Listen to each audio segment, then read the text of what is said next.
that meeting, I was very pleased. I got the applause when we went after the Fed, but what really fascinated me is when they started pulling out Federal Reserve notes and burning them. Probably the ashes are going to be worth more than the paper pretty soon at the rate we're going. So, but, you know, the issues are coming into place. The two issues that I've worked on for so many years, now decades. First, it was the monetary issue associated with our economy and the business cycle. And then in the last decade or so, since we as Republicans have gone really downhill with the foreign policy has become a very important issue. So I have spent a lot of time on that, but you know, the evidence is out there, and I think this is one of the reasons why there is such a strong response, especially with the young people, when they're realizing what they're inheriting. They're inheriting these problems and the debt and the entitlement system, and inheriting a war that should never have been fought in the first place.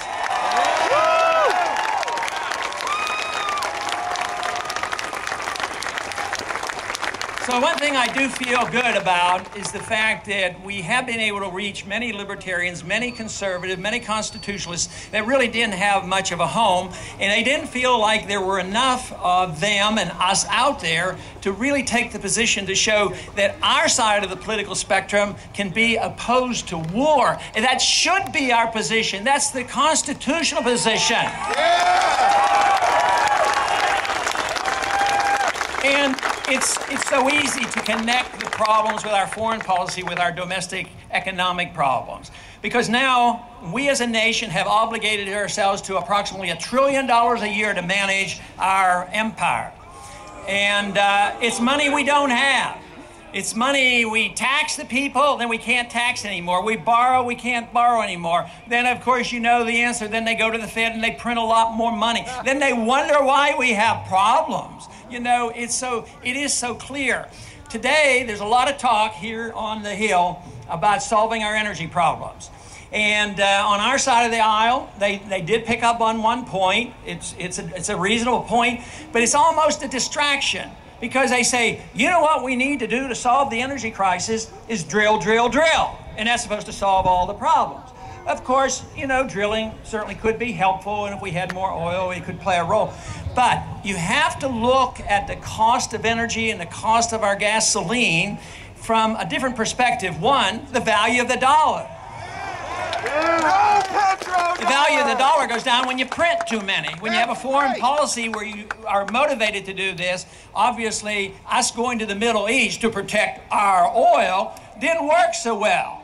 Right now, it's so unstable, and with the threat that this war could spread, there's a risk premium put in there on a daily basis. So the foreign policy has pushed that cost of energy up. But then again, the value of the dollar goes down. But paying for the foreign policy in combination with the risk that we have involved, all the drilling in the world won't put, you know, value back into the dollar. We need a sound political system, sound foreign policy, and a sound financial system.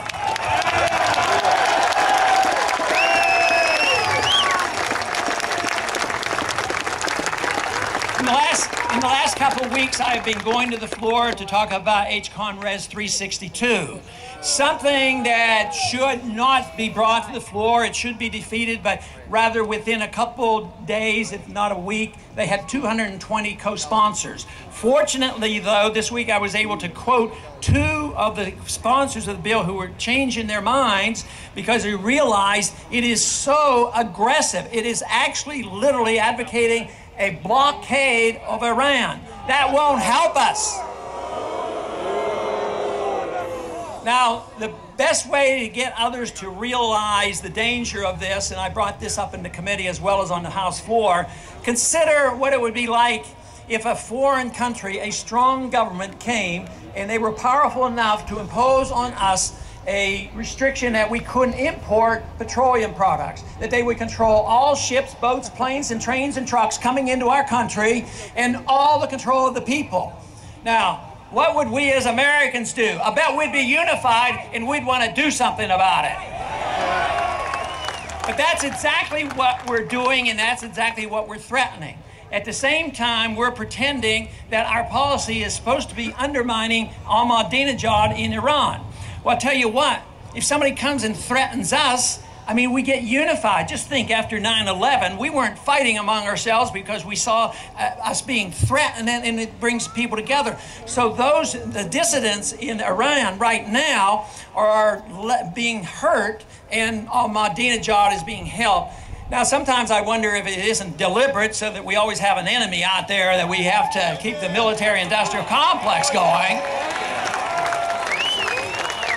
It's either that, or they're just, not very smart, and sometimes maybe there'll be a little bit of both.